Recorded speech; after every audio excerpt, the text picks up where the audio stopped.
നമസ്കാരം. എല്ലാ മാന്യപ്രേക്ഷകരെയും ഇന്നത്തെ കൃഷിദർശൻ ലൈവിലേക്ക് സ്വാഗതം ചെയ്യുന്നു. കേരളത്തിനെ കുറിച്ച് ദൈവത്തിൻ്റെ സ്വന്തം നാടെന്ന് പറയാറുണ്ട്. പക്ഷെ അതിനൊരു പ്രധാനപ്പെട്ട കാരണം കേരളത്തിലെ വിലപ്പെട്ട ജൈവ സമ്പത്താണ്. ലോകത്ത് തന്നെ ജൈവ സമ്പത്തിൻ്റെ കാര്യം എടുത്തു കഴിഞ്ഞാൽ വളരെ സമ്പന്നമായ ഒരു പ്രദേശമാണ് കേരളം. അത് നമ്മുടെ പ്രകൃതി സമ്പത്തുകളായ വനങ്ങളിലോ അങ്ങനെയുള്ള പ്രകൃതി ആവാസ വ്യവസ്ഥകളിലോ മാത്രം ഒതുങ്ങി നിൽക്കുന്നതല്ല, മറിച്ച് നമ്മുടെ കൃഷിയിടങ്ങളും പറമ്പുകളും പാടങ്ങളുമൊക്കെ അല്ല ഒരു കാലത്ത് ജൈവ സമ്പത്തിൻ്റെ ഈറ്റിങ്ങളായിരുന്നു. പക്ഷേ കാലക്രമേണ ഇതിൽ വളരെയധികം ശോഷണം ഉണ്ടായി. ഇന്ന് ഏറെക്കുറെ ഈ ജൈവസമ്പത്തിൻ്റെ കാര്യത്തിൽ കേരളത്തിലെ കൃഷിയിടങ്ങൾ വളരെയധികം ശുഷ്കമാണെന്ന് വേണമെങ്കിൽ പറയാം. അപ്പോൾ ഈ രംഗത്ത് ശ്രദ്ധേയമായ പ്രവർത്തനം കാഴ്ചവയ്ക്കുന്ന ഒരു സ്ഥാപനമാണ് കേരള സംസ്ഥാന ജൈവവൈവിധ്യ ബോർഡ്. അപ്പോൾ ആ വിഷയവുമായി ബന്ധപ്പെട്ട് നമ്മളോട് ഇന്ന് സംസാരിക്കാതിരിക്കുന്നത് ജൈവവൈവിധ്യ ബോർഡിൻ്റെ chairman doctor Oommen V Oommen സാറാണ്. സാറ് ചെയർമാനും അതുപോലെ തന്നെ ഈ ഒരു ഉഭയജീവി ഗവേഷണ രംഗത്ത് വളരെ അറിയപ്പെടുന്ന, അന്തർദേശീയ തലത്തിൽ തന്നെ അറിയപ്പെടുന്ന ഒരു ശാസ്ത്രജ്ഞനാണ്. അതുപോലെ ഒരു ശാസ്ത്ര പ്രചാരകനാണ്. സാറുമായി ഈ ഒരു വിഷയവുമായി ബന്ധപ്പെട്ട ചോദ്യങ്ങൾ പ്രേക്ഷകർക്ക് ചോദിക്കാം. തുടക്കത്തിൽ സാർ ഈ ബോർഡിൻ്റെ പ്രവർത്തനങ്ങളെക്കുറിച്ച് വളരെ ചുരുക്കമായിട്ടൊന്ന് പറയാം. ദൂരദർശൻ പ്രേക്ഷകർക്കെല്ലാവർക്കും കേരള സംസ്ഥാന ജൈവ വൈവിധ്യ ബോർഡിൻ്റെ ആശംസകൾ നേർന്നുകൊണ്ട് ബോർഡിൻ്റെ പ്രവർത്തനങ്ങളെപ്പറ്റി ലഘുവായിട്ട് ഞാൻ വിവരിക്കാം. സംസ്ഥാന ജൈവ വൈവിധ്യ ബോർഡുകൾ വളരെ അടുത്ത കാലത്ത് രൂപീകൃതമായ ഒരു പ്രസ്ഥാനമാണ്.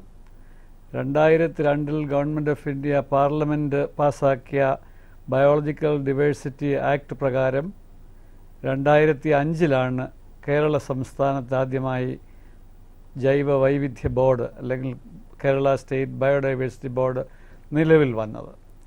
2008 കേരള ബയോളജിക്കൽ ഡൈവേഴ്സിറ്റി റൂൾസ് പ്രാബല്യത്തിൽ വന്നു. കഴിഞ്ഞ 5 വർഷക്കാലമായിട്ട് ജൈവ വൈവിധ്യ സംരക്ഷണവുമായി ബന്ധപ്പെട്ട് ഈ ബോർഡ് വളരെ മികച്ചമായ പ്രവർത്തനമാണ് കാഴ്ചവെച്ചിട്ടുള്ളത്. ജൈവവൈവിധ്യത്തിൻ്റെ പ്രധാന ഉത്തരവാദിത്വം ജനങ്ങൾക്ക് ശുദ്ധവായു, ശുദ്ധവെള്ളം, സേഫ് ഫുഡ്, ഈ 3 കാര്യങ്ങൾ കൊടുക്കുന്നതാണ്. ഈ 3 കാര്യങ്ങൾ ജനങ്ങൾക്ക് കൊടുക്കാനായിട്ടൊരു ബോർഡിനോ ഒരു സർക്കാരിനോ ഒരു സ്ഥാപനത്തിനോ മാത്രം സാധ്യമല്ല.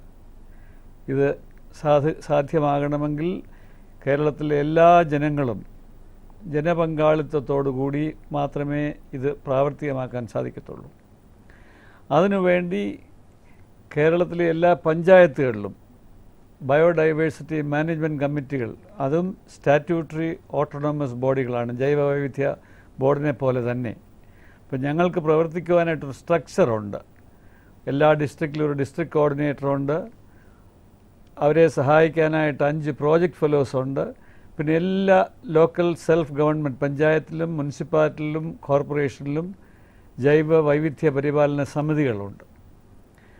അങ്ങനെ ഇങ്ങനൊരു ഘട്ടം ഘട്ടമായിട്ട് പ്രവർത്തനം നടത്തി വരുന്ന ഒരു ബോർഡാണ്. ഞങ്ങളുടെ പ്രധാന ഉദ്ദേശം ജൈവ വൈവിധ്യ സംരക്ഷണം, സസ്റ്റൈനബിൾ യൂട്ടിലൈസേഷൻ, പിന്നെ ജൈവ വൈവിധ്യം അനുഭവിക്കുന്നവർക്ക്, സംരക്ഷിക്കുന്നവർക്ക്, അത് ഉപയോഗിക്കുന്നവർ അതിൻ്റെ ലഭ്യത, അതിൻ്റെ പ്രയോജനം അവർക്കൂടെ ഉറപ്പുവരുത്തുക. ഈ 3 കാര്യങ്ങളാണ് ജൈവവൈവിധ്യ ബോർഡിൻ്റെ പ്രധാന ഘടകങ്ങൾ. സാറേ, ഈ നമ്മുടെ വിഷയത്തിലോട്ട് വരാം. ഇപ്പോൾ പൊതുവെ ഒരു കാഴ്ചപ്പാട് ജനങ്ങൾക്കിടയിലുള്ളത് കൃഷിയും ജൈവവൈവിധ്യവും വിപരീത ദശയിലുള്ള കാര്യങ്ങളാണ്. അത് എത്രത്തോളം അതിൽ ശരിയാണ്? കൃഷിയും ജൈവവൈവിധ്യവും കോംപ്ലിമെൻ്ററിയാണ്.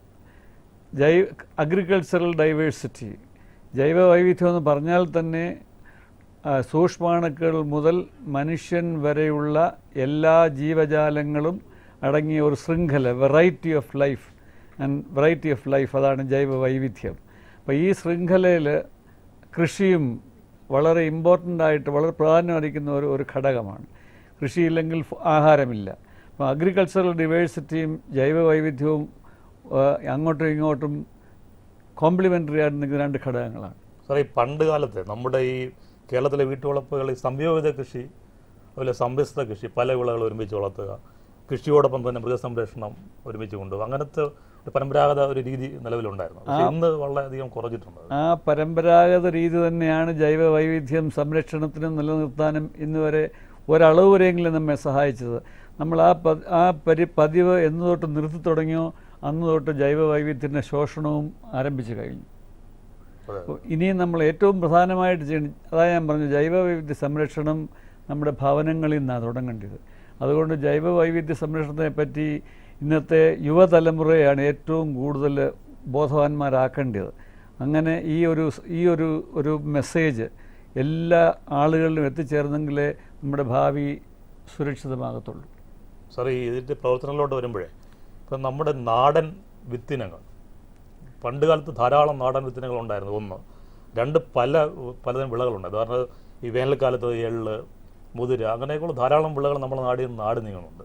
അപ്പോൾ ഇങ്ങനെയുള്ള ഈ നാട് നീങ്ങുന്ന വിളകളെയും വിള ഇനങ്ങളെയും സംരക്ഷിക്കാൻ എന്ത് പ്രവർത്തനമാണ് ബോർഡ് ചെയ്യുന്നത്? ഞാൻ നേരത്തെ പറഞ്ഞതുപോലെ ബയോഡൈവേഴ്സിറ്റി മാനേജ്മെൻറ്റ് കമ്മിറ്റി ഉണ്ടാക്കുക എന്നുള്ളതായിരുന്നു ഏറ്റവും പ്രാഥമികമായ ഞങ്ങളുടെ ജോലി. വളരെ സന്തോഷത്തോടെ എനിക്ക് പറയാൻ സാധിക്കും, ഈ കേരളത്തിലെ 978 പഞ്ചായത്തിലും 60 മുനിസിപ്പാലിറ്റിയിലും 5 കോർപ്പറേഷനിലും ബയോഡൈവേഴ്സിറ്റി മാനേജ്മെൻറ്റ് കമ്മിറ്റി ഉണ്ടാക്കിയ പ്രഥമ സംസ്ഥാനം കേരളമാണ്. അപ്പോൾ ഈ ബയോഡൈവേഴ്സിറ്റി മാനേജ്മെൻറ്റ് കമ്മിറ്റി ഉണ്ടാക്കി കഴിഞ്ഞപ്പോൾ പിന്നത്തെ ജോലി എന്ന് പറയുന്നത് ബയോഡൈവേഴ്സിറ്റിയുടെ ഒരു കണക്കെടുപ്പായിരുന്നു. അങ്ങനെയുള്ള ഒരു കണക്കെടുപ്പ് എല്ലാ ലോക്കൽ സെൽഫ് ഗവൺമെൻറ്റുകളിലും ഞങ്ങൾ നടത്തിക്കൊണ്ടിരിക്കുകയാണ്. അതിലേകദേശം 670 പഞ്ചായത്തുകൾ അത് പൂർത്തീകരിച്ചു. അത് ചെയ്യുന്നത് ആ പഞ്ചായത്തിലുള്ള എല്ലാ ജൈവ വൈവിധ്യങ്ങളെ പറ്റി ഒരു കണക്കെടുപ്പ് നടത്തി ഒരു പീപ്പിൾസ് ബയോഡൈവേഴ്സിറ്റി രജിസ്റ്റർ ഉണ്ടാക്കുക എന്നുള്ളതായിരുന്നു. ഇപ്രകാരമുള്ള 670 രജിസ്റ്ററുകൾ ഇപ്പോൾ തയ്യാറാക്കിയിട്ടുണ്ട്. അതിൻ്റെ ഒരു കോപ്പി അതാത് പഞ്ചായത്തിലും ഒരു കോപ്പി ജൈവ വൈവിധ്യ ബോർഡിൻ്റെ ഓഫീസിൽ ലഭ്യമാണ്. ഇപ്പോൾ ഒരു ഉദാഹരണം പറഞ്ഞാൽ, നമ്മുടെ നെല്ലിനങ്ങളെപ്പറ്റി, വിവിധ നെല്ലിനങ്ങളെപ്പറ്റി പറഞ്ഞു. വയനാട്ടിലെ പീപ്പിൾസ് ബയോഡൈവേഴ്സിറ്റി രജിസ്റ്റർ PBR എന്നാണ് ഷോർട്ടായിട്ട് പറയുന്നത്. അത് ഉണ്ടാക്കി അത് അവലോകനം ചെയ്ത് മനസ്സിലായത് വയനാട്ടിൽ തന്നെ ഏകദേശം 55-60ഓളം നെല്ലിനങ്ങളുണ്ട്. അപ്പോൾ അതാണ് കൃഷിയുടെ ഒരു ജൈവ വൈവിധ്യം, നെല്ലിനങ്ങളുടെ ഒരു ജൈവ വൈവിധ്യം. അപ്പോൾ അത് മനസ്സിലാക്കിയപ്പോൾ ഞങ്ങൾ വിചാരിച്ചു ഈ വിവിധയിനം നെല്ലിനങ്ങൾ ഇനി സംരക്ഷിക്കപ്പെടണം. അതിനായിട്ട് വാസ്തവത്തിൽ ഒരു കർഷകനുണ്ട് വയനാട്ടിൽ, ഏതാണ്ട് 37 നെല്ലിനങ്ങൾ അദ്ദേഹം തന്നെ അദ്ദേഹത്തിൻ്റെ വയലിൽ സംരക്ഷിക്കുന്നുണ്ട്. ഞാൻ ഈ അടുത്ത സമയത്ത് ചെറുവയൽ രാമൻ അത് തന്നെ ഞാൻ ഈ അടുത്ത സമയത്ത് അദ്ദേഹത്തിൻ്റെ വീട്ടിൽ പോയി, അദ്ദേഹത്തിൻ്റെ കൂടെ വയലിൽ പോയി. അപ്പോൾ വയലിൽ 37 സ്ഥലത്തായിട്ട് ഈ നെല്ലിനങ്ങൾ സംരക്ഷിച്ചുകൊണ്ടിരിക്കുക. അപ്പോൾ അതാ അപ്പോൾ ഇങ്ങനെയുള്ള നമ്മുടെ പഴയ ആ കൃഷി നെല്ലായാലും എള്ളായാലും എല്ലാം നമ്മുടെ ജൈവ വൈവിധ്യത്തിന് മുതൽക്കൂട്ടാണ്. അപ്പോൾ ഇത് സംരക്ഷിക്കുന്നതിന് വേണ്ടി ബോർഡ് ഇപ്പം വളരെ വേറെ പ്രോഗ്രാമുകൾ ചെയ്തുകൊണ്ടിരിക്കുകയാണ്. അതിന് സാമ്പത്തിക സഹായവും ഒരളവ് വരെ ഞങ്ങൾ ചെയ്യുന്നുണ്ട്. സാർ, ഈ നാടൻ വിളയിനങ്ങൾ, അതുപോലെ നാടൻ വിളകളും നാട് നീങ്ങുന്നതിൻ്റെ ഫലമായി അതിന് സമാന്തരമായി നമ്മുടെ കന്നുകാലി സമ്പത്തിൽ വിഷയം ഉണ്ടായിട്ടില്ല. വാസ്തവത്തിൽ കൃഷിയും കന്നുകാലിയും ഒന്നിച്ച് പോകുന്ന 2 ഘടകങ്ങളാണ്. ഇപ്പം കന്നുകാലികളൊക്കെ പണ്ട് എല്ലാ വീട്ടിലും ജൈവ കൃഷി ഉണ്ടായിരുന്നു. അതിനോടനുബന്ധിച്ച് കന്നുകാലിയില്ലാതെ ജൈവ കൃഷി ചെയ്യാൻ സാധിക്കത്തില്ല. അപ്പോൾ ആ കൂട്ടത്തിൽ കന്നുകാലികളും പണ്ടത്തെ കന്നുകാലികളും അപ്രത്യക്ഷമായി. ഇപ്പം ഞങ്ങളുടെ ബയോഡൈവേഴ്സിറ്റി ബോർഡ് ഇപ്പോൾ അതിനുവേണ്ടിയും ഈ നെല്ലിനങ്ങളോടൊപ്പം തന്നെ ഡിസപ്പിയർ ചെയ്തുകൊണ്ടിരിക്കുന്ന കന്നുകാലികളെ സംരക്ഷിക്കുന്നതിന് വേണ്ടിയും 3 പദ്ധതികൾ നടപ്പാക്കുന്നുണ്ട്. ഒന്ന്, നമ്മുടെ ഇവിടെയൊക്കെ ഇപ്പോൾ എല്ലാവർക്കും വളരെ അഭിമാനകരമായിട്ട് പറയാവുന്ന വെച്ചൂർ പശുക്കളെ സംരക്ഷിക്കുന്നതിനായിട്ട് കോട്ടയത്ത് നീണ്ടൂരിൽ ഒരു ഡോക്ടർ ശോശാമ്മ അയ്യപ്പൻ്റെ നേതൃത്വത്തിൽ ഒരു ജയം ബ്ലാസം കൺസർവേഷൻ സെൻ്ററുണ്ട്. അവിടെ തന്നെ ചെറുവല്ലി പശുക്കളെയും സംരക്ഷിക്കുന്നതിനുണ്ട്. ഇതൊക്കെ നമ്മുടെ കേരളത്തിലെ ചെറിയ പശുക്കൾ, ലോകത്തിലെ ഏറ്റവും ചെറിയ പശുവാണ് വെച്ചൂർ പശു. അതിലോട്ട് തിരിച്ചു വരാം. ഒരു കോളുണ്ട്. ഓക്കെ. ഹലോ. ആ, നമസ്കാരം. ആരാണ്? ഞാൻ ആലപ്പുഴയിൽ നിന്ന് രവി ബാലത്തിങ്കലാണ്. സാറിനോട് ചോദിക്കുള്ളൂ. ഹലോ. ഞാൻ ആലപ്പുഴയിൽ സംസാരിച്ചോളൂ, ചോദ്യം ചോദിച്ചോളൂ. നമ്മുടെ ഈ ജൈവ വൈവിധ്യത്തിന്റെ ഭാഗമായിട്ട് കൂട്ടായി സംഘകൃഷി പോലെ ചെയ്യാൻ ടെലിവിഷന്റെ വോളിയം ഒന്ന് കുറയ്ക്കാമോ? ഹലോ, ടി വിയുടെ വോളിയം ഒന്ന് കുറയ്ക്കാമോ? ഇനി സംസാരിച്ചോളൂ. ജൈവ വൈവിധ്യത്തിന്റെ ഭാഗമായി നമുക്ക് കൂട്ടായ സംരംഭങ്ങൾക്ക് ഏറ്റെടുക്കാൻ പറ്റിയ ഒരു ആക്ടിവിറ്റി എന്ന് പറയാമോ? അതായത് കൂട്ടായിട്ട് ജൈവ സംരക്ഷണത്തിന് എന്തൊക്കെ ചെയ്യാൻ സാധിക്കും? കൃഷിയെ സംബന്ധിച്ച് ഇനി ഏറ്റവും അഭികാമ്യമായ കാര്യം അതാ. ഇപ്പോൾ കേരളത്തിൽ എവിടെ പോയാലും കൃഷിയിടങ്ങളെല്ലാം തരിശായിട്ട് കിടക്കുക. അപ്പോൾ അതിനെയും കൂട്ടായിട്ട് കൃഷി ചെയ്ത് ഒരു കൂട്ടായിട്ട് കൃഷി ചെയ്ത് നമ്മുടെ ജൈവവൈവിധ്യം ഉയർത്തിയെങ്കിലേ നമ്മുടെ ഭക്ഷ്യസുരക്ഷയ്ക്ക് ഒരളവ് വരെ നമുക്ക് പരിഹാരം കാണാനൊക്കത്തുള്ളൂ. തീർച്ചയായിട്ടും കൂട്ടായ്മയോടുകൂടി വേണം ജൈവ വൈവിധ്യ സംരക്ഷണം പ്രത്യേകിച്ചും കൃഷി കാര്യങ്ങളിൽ നമുക്ക് ചെയ്യാനായിട്ടുള്ളത്. സാർ, ഈ പറഞ്ഞ ഈ ചെറുവേൽ രാമന്റെ കേസിന്റെ കുറിച്ച് സമുദായത്തിന്റെ ഒരു പങ്കുകൂടെ അതിലുണ്ടല്ലോ. ഉണ്ട് തീർച്ചയായിട്ടും. അദ്ദേഹം ഇപ്പം എന്നോട് പറഞ്ഞത് ഈ 35 ഇനം നെല്ല് കൃഷി ചെയ്ത് സംരക്ഷിക്കുന്നുണ്ട്. വിത്ത് വേണ്ടിയവർക്ക് വീട്ടിൽ വന്ന് വിത്ത് കൊടുക്കാം. വിലയ്ക്കല്ല കൊടുക്കുന്നത്, ആ വിത്ത് ഫ്രീ ആയിട്ടാണ് കൊടുക്കുന്നത്. തിരിച്ച് അത്രയും വിത്ത് അദ്ദേഹത്തിന് തിരിച്ച് കൊടുക്കണം. അപ്പം അദ്ദേഹത്തിന് എന്തെങ്കിലും കൃഷിയിൽ എന്തെങ്കിലും അപാകത പറ്റി നഷ്ടം ഉണ്ടായാൽ ആ വിത്ത് സംരക്ഷിക്കപ്പെടണമെന്നുള്ള ആഗ്രഹത്തോടു കൂടി വിത്ത് തിരിച്ച് കൊടുക്കണമെന്നുള്ള കണ്ടീഷനിലാണ് ഇപ്പം അദ്ദേഹം വിത്ത് സപ്ലൈ ചെയ്യുന്നത്. ആ സമുദായക്കാർക്കും ഈവൻ ദൂരെയുള്ള ആളുകളും വന്ന് വിത്ത് മേടിച്ചുകൊണ്ട് പോകുന്നുണ്ടെന്ന് എന്നോട് പറഞ്ഞത്. ഇപ്പോൾ കൂട്ടായ പ്രവർത്തനങ്ങൾക്ക് എന്തായാലും ഈ മേഖലയിൽ വളരെയധികം പ്രസക്തിയുണ്ട്. വിളിച്ചതിന് വളരെ നന്ദി. നമസ്കാരം. സാർ, ഈ ചെറുവള്ളി പശുവിനെ കുറിച്ച് പറഞ്ഞുകൊണ്ടിരിക്കുകയായിരുന്നു. അപ്പോൾ ചെറുവള്ളി പശു ഈ ചെറുവള്ളി എസ്റ്റേറ്റ് അതുകൊണ്ട് അങ്ങനെ ഈ പശുവിന് ആ പേര് വരാൻ കാരണമെന്നാണ് ഡോക്ടർ ശോശാമ്മയായി പറഞ്ഞത്. ഞങ്ങൾ ഈ അടുത്ത സമയത്ത് ആ ചെറുവള്ളി തന്നെ പോയി. ആ എസ്റ്റേറ്റിൽ 2500 ഏക്കർ സ്ഥലമുള്ളൊരു എസ്റ്റേറ്റാണ് അത്, റബ്ബർ എസ്റ്റേറ്റ്. അതിനകത്ത് തന്നെ അവർ പറഞ്ഞത് ഏതാണ്ട് 500 തൊട്ട് 800 വരെ പശുക്കളുണ്ടെന്ന, 500 ജോലിക്കാരുണ്ട്. സാധാരണ ഒരു വീട്ടിൽ ഒരു പശുവെങ്കിലും ഉണ്ടെന്നാണ് പറഞ്ഞത്. അത് പിന്നെ അവർ ഒന്നിനെ കെട്ടത്തില്ല, അതിന് ആഹാരം പുല്ല് മാത്രമാണ്. അപ്പോൾ അത് സംരക്ഷിക്കാനായിട്ട് ഞങ്ങളിപ്പം ഒരു ചെറിയ ഒരു പ്രോഗ്രാം തുടങ്ങിയിട്ടുണ്ട്. കൂടാതെ ഈ അടുത്ത സമയത്ത് പാലക്കാട് എലിപ്പുള്ളി പഞ്ചായത്തിൽ ഞാനൊന്ന് സന്ദർശിക്കാനിടയായി. അവിടുത്തെ ഇപ്പോഴത്തെ animal husbandry joint director doctor Shuddhodhanan എന്നെ അവിടെ കൊണ്ടുപോയി. ഒരു കുടുംബം ഏതാണ്ട് 100ഓളം ഹൈ റേഞ്ച് ഡ്വാർഫ് പശുക്കളെ സംരക്ഷിക്കുന്നുണ്ട്. അപ്പോൾ അവർക്കും ഞങ്ങളൊരു ചെറിയൊരു അവർക്ക് തന്നെ വാസ്തവത്തിൽ അത് എക്കണോമിക്കലി അത് അവർക്ക് പ്രയാസമാണ്. 100 പശുക്കളെ സംരക്ഷിക്കുന്നതുകൊണ്ട് അതിനുള്ള പാല് വിൽക്കാൻ സ്ഥലമില്ല. അതുകൊണ്ട് ഞങ്ങളൊരു ചെറിയ സാമ്പത്തിക സഹായവും അവിടുത്തെ BMC വഴി, എലിപ്പള്ളി പഞ്ചായത്തിലെ ബയോഡൈവേഴ്സിറ്റി മാനേജ്മെൻറ്റ് കമ്മിറ്റി വഴി ബോർഡ് ഒരു ചെറിയ സാമ്പത്തിക സഹായം ചെയ്ത് ആ ഹൈ റേഞ്ച് ഡ്വാർഫ് കൗവിന് സംരക്ഷണത്തിന് വേണ്ടി ഒരു പ്രവർത്തനത്തിൽ ഇപ്പോൾ ഏർപ്പെട്ടിട്ടുണ്ട്. സാറേ, നമ്മുടെ ഈ വീട്ടുവളപ്പുകൾ പണ്ട് കാലത്ത് ഈ കൂട്ടുകുടുംബങ്ങളായിരുന്നു, കൈവശ ഭൂമി കൂടുതലായിരുന്നു. അതിനുശേഷം ഈ ന്യൂക്ലിയർ കുടുംബങ്ങളായപ്പോഴത്തേക്ക് കൈവശ ഭൂമി കുറഞ്ഞു. പക്ഷേ ഇങ്ങനെയുള്ള ചെറിയ പശുക്കൾ ഇത്തരത്തിലുള്ള ചെറിയ കുടുംബങ്ങൾക്കൊക്കെ അനുയോജ്യമായ രീതിയിൽ നമുക്ക് പ്രോത്സാഹിപ്പിക്കാൻ പറ്റുന്നില്ല. ഇപ്പോൾ ആളുകൾക്ക് വാസ്തവത്തിൽ പശുക്കളെ വളർത്തുന്നില്ലെങ്കിൽ താല്പര്യം കുറഞ്ഞു. ഇപ്പോഴത്തെ ജനറേഷനിലുള്ള കുട്ടികളോട് ചോദിച്ചാൽ പാൽ എവിടെ നിന്നാണ് വരുന്നതെന്ന് ചോദിച്ചാൽ കവറിൽ ആണ് പാൽ വരുന്നത്. അപ്പോൾ എവിടെ നിന്നാണ് പശുവിൽ നിന്നാണെന്നൊന്നു പോലും അറിയാൻ വയ്യാത്ത ഒരു കാലമാണ്. അതുകൊണ്ട് വാസ്തവത്തിൽ നമ്മൾ ഇനിയും കേരള സംസ്ഥാനം തന്നെ 2016 ആകുമ്പോഴത്തേക്ക് ജൈവ കൃഷിയിലോട്ട് മാറണമെന്ന് പോളിസി ഡിസിഷൻ എടുത്തിരിക്കുക. ഇപ്പം ജൈവ കൃഷി പ്രാവർത്തികമാക്കണമെങ്കിൽ നമ്മൾക്ക് നമ്മുടെ തനതായ ചെറിയ പശുക്കളെ കൂടെ വളർത്തിയെങ്കിൽ മാത്രമേ സാധിക്കത്തുള്ളൂ.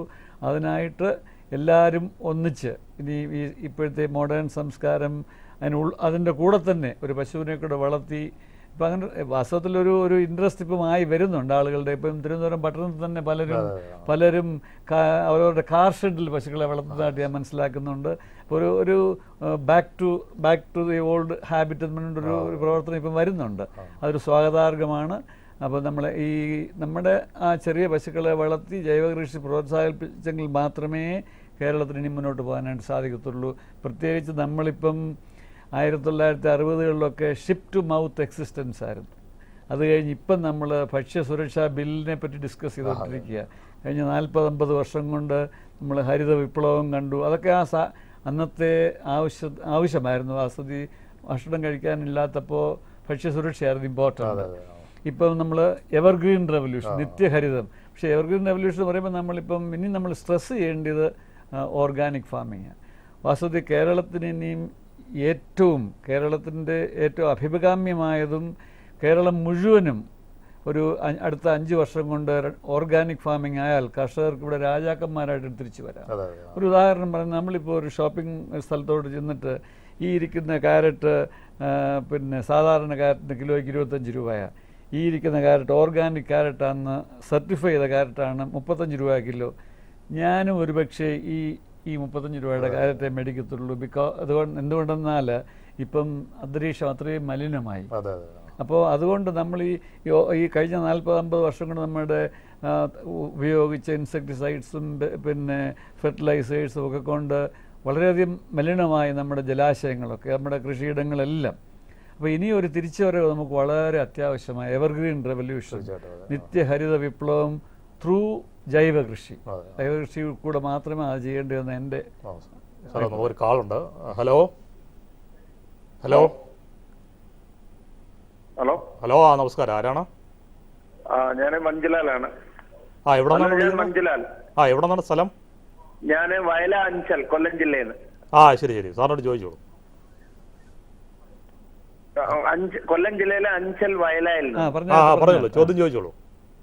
സാറേ, ഈ ഉണ്ടമുളകിന്റെ പച്ചമുളക് ഉണ്ടല്ലോ, ഉണ്ടമുളകിന്റെ കൃഷിയുണ്ട് എനിക്ക്.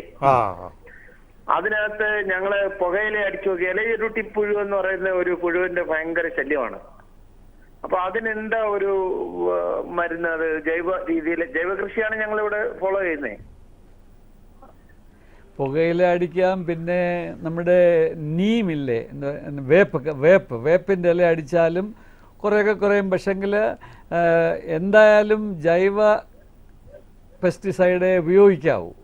പുകയിലയും പിന്നെ വേപ്പിൻ്റെ ആയാലും ഇങ്ങനെയുള്ള ജൈവമേ ഉപയോഗിക്കാവൂ.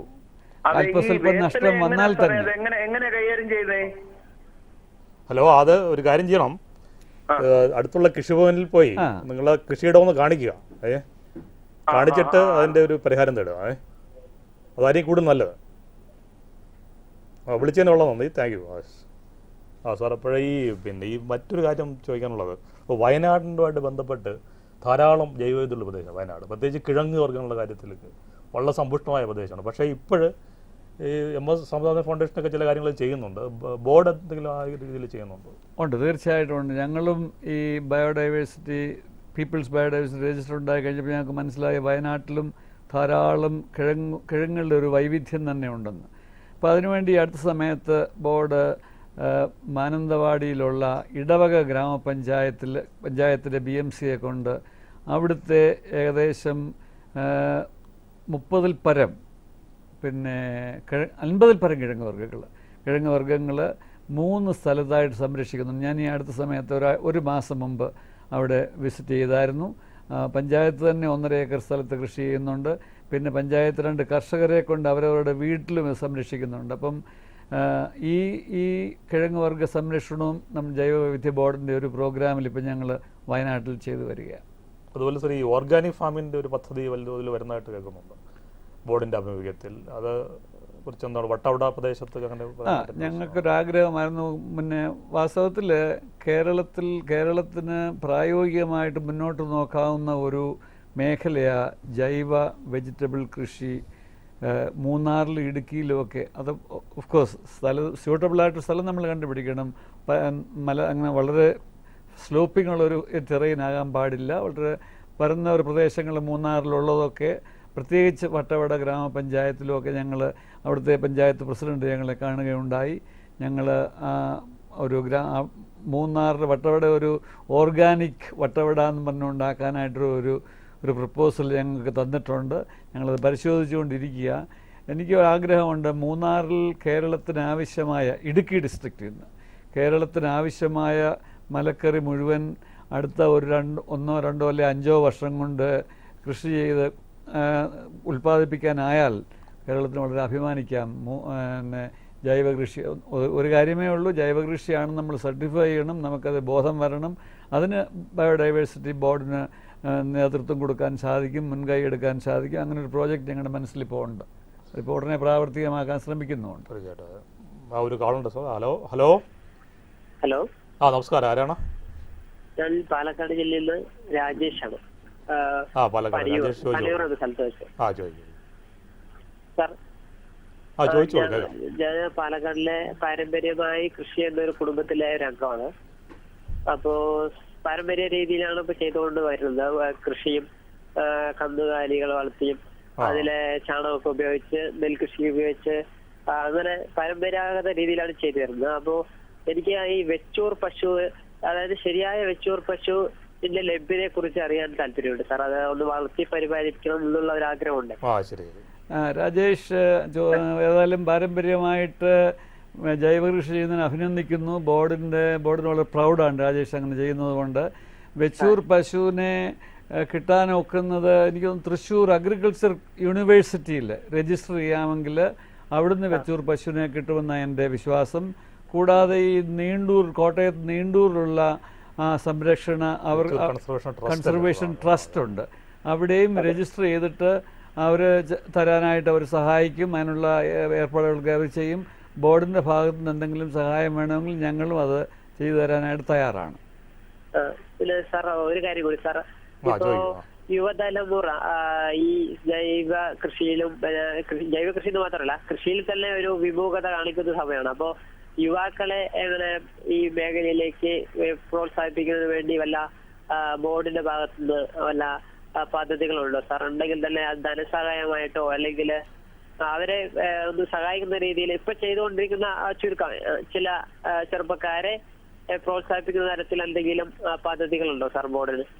ബോർഡിന് യുവാക്കൾ ഇപ്പം സാമ്പത്തികമായിട്ട് സഹായിക്കാനുള്ള പദ്ധതിയൊന്നുമില്ല. എന്നാലും ഞങ്ങളിങ്ങനെ അവബോധം സൃഷ്ടിച്ച് പുരസ്കാരങ്ങൾ കൊടുക്കുന്നുണ്ട്.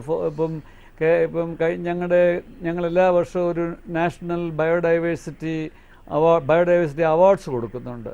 ഏറ്റവും നല്ല കർഷകന്, ഏറ്റവും നല്ല ട്രഡീഷണൽ നോളജ് സംരക്ഷിക്കുന്നവർക്ക്, ഏറ്റവും നല്ല പശു സംരക്ഷകന്, ഏറ്റവും നല്ല സ്കൂളിന്, ഏറ്റവും നല്ല ഗ്രീൻ കോളേജ്, അങ്ങനെയൊക്കെയുള്ള ഞങ്ങളങ്ങനെ സഹായിക്കുന്നുണ്ട്. പക്ഷേ ഇന്നലെ ഞാൻ ടി വി വെച്ചപ്പോൾ, ദൂരദർശൻ തന്നെ വെച്ചപ്പോൾ എനിക്ക് വളരെ സന്തോഷകരമായൊരു കാഴ്ചയാക്കട്ടെ.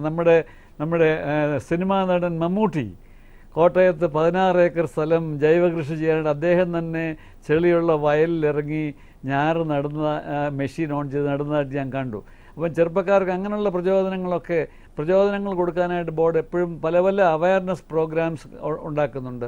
സാമ്പത്തിക സഹായം ചെയ്യുന്നത് വാസ്തവത്തിൽ അഗ്രികൾച്ചർ ഡിപ്പാർട്ട്മെൻറ്റ്സും വേറെ ഗവൺമെൻറ് ഡിപ്പാർട്ട്മെൻറ്റ്സും ഒക്കെയാണ്. വിളിച്ചതിലുള്ള നന്ദി, താങ്ക് യു സാർ. ഈ ചോദ്യമായിട്ട് ബന്ധപ്പെട്ട ഈ യുവതലമുറയിൽ പ്രത്യേകിച്ച് കുട്ടികൾക്കിടയിൽ ഇത് സംബന്ധിച്ചൊരു അവബോധം സൃഷ്ടിക്കുക, ജൈവവൈവിധ്യത്തെ സംബന്ധിച്ചൊരു അവബോധം സൃഷ്ടിക്കുക വളരെ പ്രധാനപ്പെട്ട ഒരു കാര്യമാണ്.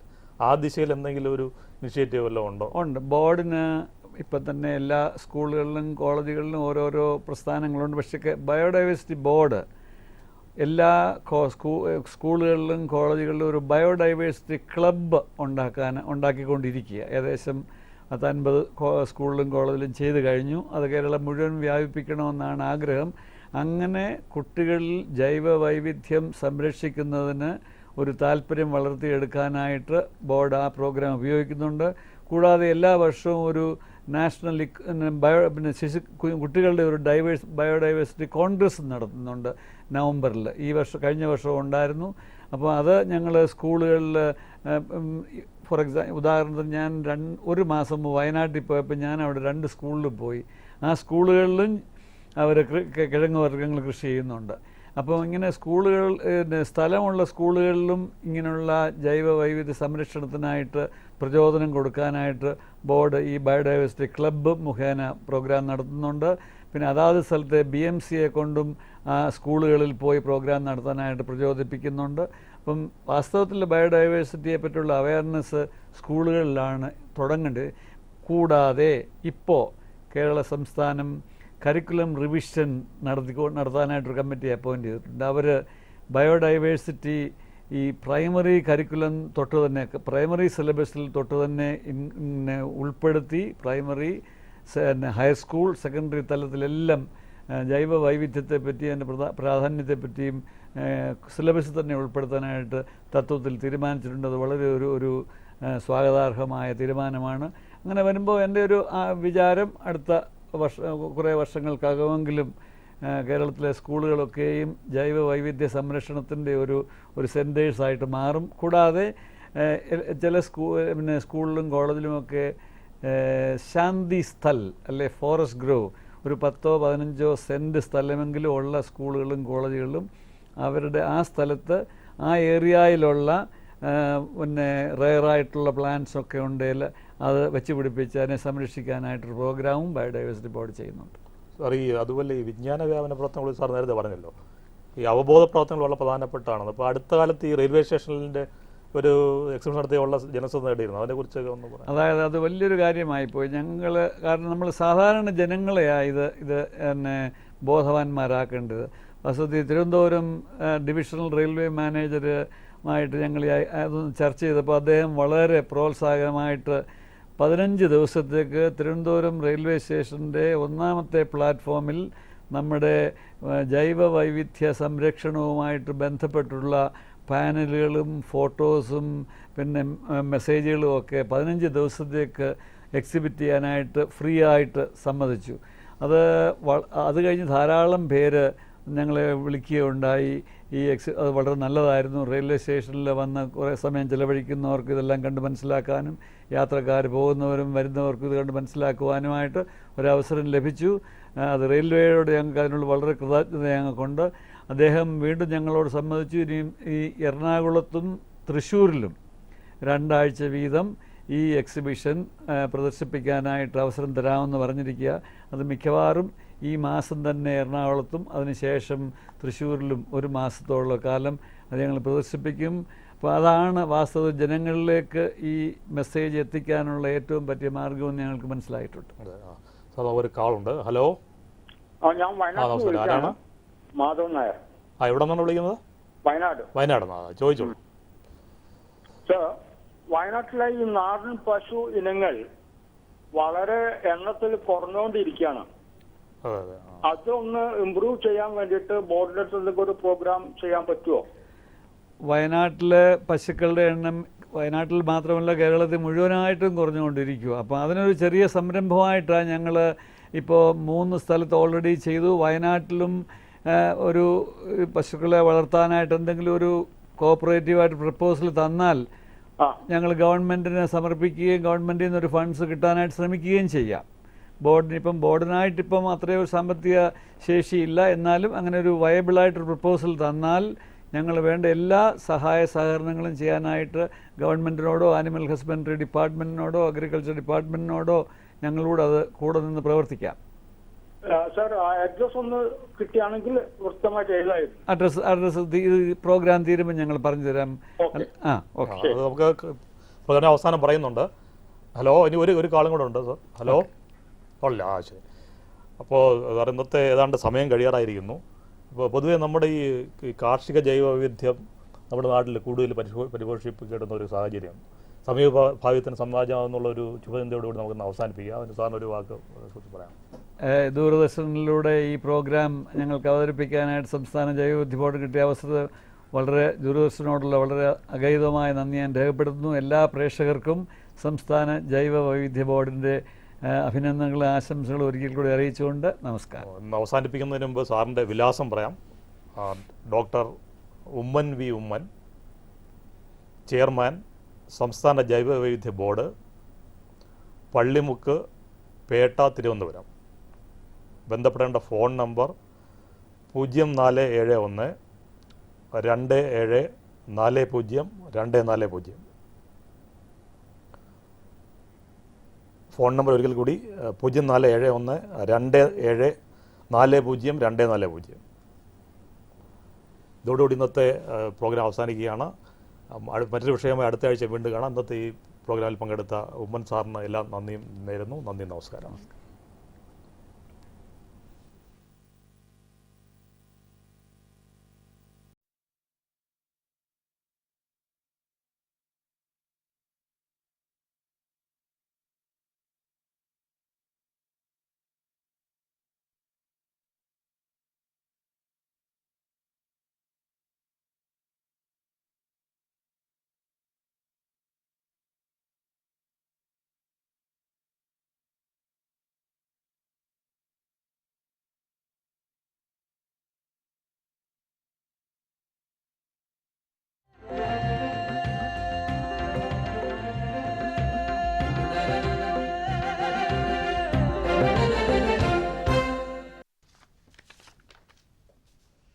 നമസ്കാരം. ദൂരദർശൻ കാർഷിക വാർത്തകളിലേക്ക് സ്വാഗതം. പ്രധാന വാർത്തകൾ.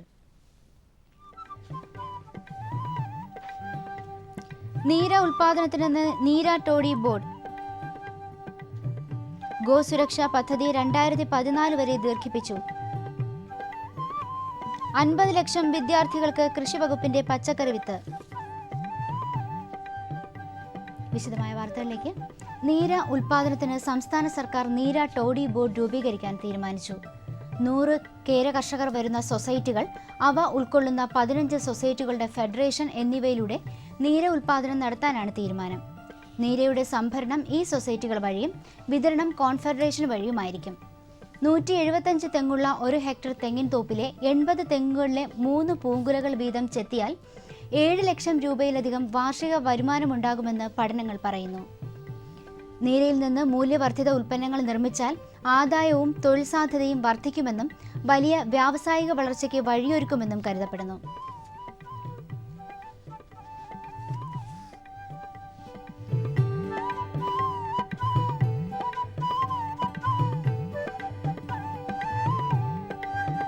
വെള്ളായണി കാർഷിക കോളേജിലെ പ്രാദേശിക ഗവേഷണ കേന്ദ്രവും സംസ്ഥാന കൃഷിവകുപ്പും സംയുക്തമായി നടത്തുന്ന കർഷക സാന്ത്വനം പദ്ധതി അനുസരിച്ച് നേരിട്ടുള്ള ഫോൺ കോൾ വഴിയും ഇമെയിൽ സന്ദേശം വഴിയും കർഷകർക്ക് കൃഷി സംബന്ധമായ സഹായങ്ങൾ തേടാം. പരിഹരിക്കാനാവാത്ത പ്രശ്നങ്ങൾ ശാസ്ത്രജ്ഞ സംഘം കൃഷിയിടങ്ങളിൽ നേരിട്ടെത്തി പരിശോധിച്ച് പരിഹാരം നിർദ്ദേശിക്കും. തിരുവനന്തപുരം, കൊല്ലം, പത്തനംതിട്ട, ആലപ്പുഴ, ഇടുക്കി എന്നീ ജില്ലകളിലാണ് കർഷക സാന്ത്വനം പദ്ധതി ഇപ്പോൾ ഊർജിതമായി നടന്നുവരുന്നത്. കർഷക ദിനത്തിൽ തിരുവനന്തപുരം ചെങ്കൽ പഞ്ചായത്തിലെ മികച്ച കർഷകരെ ആദരിക്കുന്നു. സമ്മിശ്ര കൃഷി, നെൽകൃഷി, തേനീച്ച വളർത്തൽ, പച്ചക്കറി, വാഴകൃഷി എന്നീ മേഖലകളിലെ മികച്ച കർഷകരെയും യുവ കർഷകർ, വനിതാ കർഷകർ തുടങ്ങിയവരെയും ആദരിക്കും. താൽപ്പര്യമുള്ളവർ ഓഗസ്റ്റ് 5-ാം തീയതിക്ക് മുമ്പായി ചെങ്കൽ കൃഷിഭവനുമായി ബന്ധപ്പെടണം. സംസ്ഥാന കൃഷിവകുപ്പ് സമഗ്ര പച്ചക്കറി വികസനം ലക്ഷ്യമിട്ട് 50 ലക്ഷം വരുന്ന കേരളത്തിലെ സ്കൂൾ വിദ്യാർത്ഥികൾക്ക് പച്ചക്കറി വിത്ത് നൽകുന്നു. 20 രൂപ വില വരുന്ന 5 ഇനം പച്ചക്കറി വിത്തുകളാണ് കേരളത്തിലെ ഓരോ സ്കൂൾ വിദ്യാർത്ഥികൾക്കും നൽകുന്നത്. 2500 വിദ്യാലയങ്ങൾക്ക് പച്ചക്കറി കൃഷി ചെയ്യാൻ 5000 രൂപ ധനസഹായം നൽകും. വീട്ടുവളപ്പിൽ കൃഷി ചെയ്ത് മികവ് തെളിയിക്കുന്ന വിദ്യാർത്ഥികൾക്ക് ജില്ലാ, സംസ്ഥാന തലങ്ങളിൽ കൃഷിവകുപ്പിന്റെ പ്രത്യേക അവാർഡുകളുമുണ്ട്. വിവിധ പരിശീലന പരിപാടികളും കുട്ടികൾക്കായി സംഘടിപ്പിക്കും.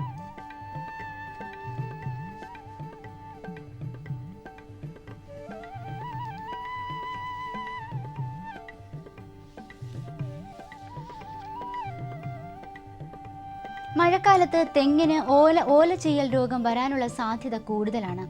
കമ്പോലയ്ക്ക് ചുറ്റുമുള്ള 1-2 ഓലകൾ മഞ്ഞളിക്കുന്നതാണ് രോഗലക്ഷണം. രോഗം വന്ന ഓലകൾ വെട്ടുമാറ്റി കത്തിച്ചു കളയുകയും കോണ്ടാഫ് 300 മില്ലി വെള്ളത്തിൽ കലക്കി സ്പ്രേ ചെയ്യുകയും വേണം. മൃഗസംരക്ഷണ വകുപ്പ് യുണൈറ്റഡ് ഇന്ത്യ ഇൻഷുറൻസ് കമ്പനി മുഖാന്തരം ഗോസുരക്ഷാ ഇൻഷുറൻസ് പദ്ധതി നടപ്പിലാക്കുന്നു. കുറഞ്ഞ പ്രീമിയം നിരക്കുള്ള ഈ പദ്ധതി 2014 വരെ നീട്ടിയിട്ടുണ്ട്. 10,000 രൂപയ്ക്ക് 1 വർഷത്തേക്ക് 152 രൂപയും 3 വർഷത്തേക്ക് 345 രൂപയുമാണ് പ്രീമിയം. കന്നുകാലികൾ ഗർഭം ധരിക്കാതിരിക്കുക, പാലുൽപാദനം സ്ഥിരമായി നഷ്ടപ്പെടുക, രോഗം വന്ന് ജീവഹാനി സംഭവിക്കുക എന്നീ സന്ദർഭങ്ങളിൽ ക്ഷീരകർഷകർക്ക് ഗോസുരക്ഷാ ഇൻഷുറൻസിലൂടെ പരിഹാരം ലഭിക്കും. തിരുവനന്തപുരം കുടപ്പനക്കുന്ന് മൃഗസംരക്ഷണ പരിശീലന കേന്ദ്രത്തിൽ ഈ മാസം 23-ാം തീയതി കാട വളർത്തലിൽ സൗജന്യ പരിശീലനം നൽകുന്നു. പങ്കെടുക്കാൻ താൽപ്പര്യമുള്ളവർ 23-ന് രാവിലെ 9 മണിക്ക് പരിശീലന കേന്ദ്രത്തിൽ ഹാജരാകണം. രാവിലെ 10 മണി മുതൽ വൈകുന്നേരം 5 മണി വരെയാണ് പരിശീലനം. കൂടുതൽ വിവരങ്ങൾക്ക് ബന്ധപ്പെടാവുന്ന ഫോൺ നമ്പർ ഇനി പറയുന്നു: 0471 273 2918.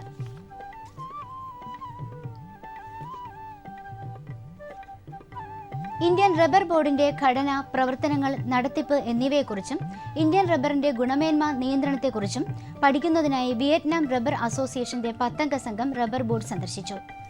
2004-ൽ ആരംഭിച്ച ഈ അസോസിയേഷന് ഇപ്പോൾ 142 അംഗങ്ങളുണ്ട്. ഇതിൽ റബ്ബറുമായി ബന്ധപ്പെട്ട സർക്കാർ ഏജൻസികൾ, സ്വകാര്യ ഏജൻസികൾ, സംയുക്ത സംരംഭകർ, വ്യവസായികൾ, കയറ്റുമതി ഇറക്കുമതി വ്യാപാരികൾ, ഗവേഷണ പരിശീലന സ്ഥാപനങ്ങൾ എന്നിവ ഉൾപ്പെടും.